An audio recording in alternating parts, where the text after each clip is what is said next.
વંથલીના રવની ખાતે તાલુકા વહીવટી તંત્ર દ્વારા તાલુકા કક્ષાના 75મા પ્રજાસત્તાક પર્વની ઉજવણી કરાઈ। જૂનાગઢ જિલ્લાના વંથલી તાલુકાના રવની ગામ ખાતે વંથલી તાલુકા વહીવટી તંત્ર દ્વારા માથુકિયા સમાજમાં 75મા પ્રજાસત્તાક પર્વની ઉજવણી કરવામાં આવી।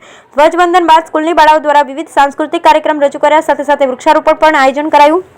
આ તકે તાલુકા પંચાયતના પ્રમુખ હર્ષાબેન કોટડિયા, ઉપપ્રમુખ ગોવિંદભાઈ હુંબલ, ગુજરાત રાજ્ય યુવક બોર્ડ જૂનાગઢ જિલ્લાના પ્રમુખ મેહુલ જાની સહિતના પદાધિકારી પણ ઉપસ્થિત રહ્યા। Bureau report Ramesh single.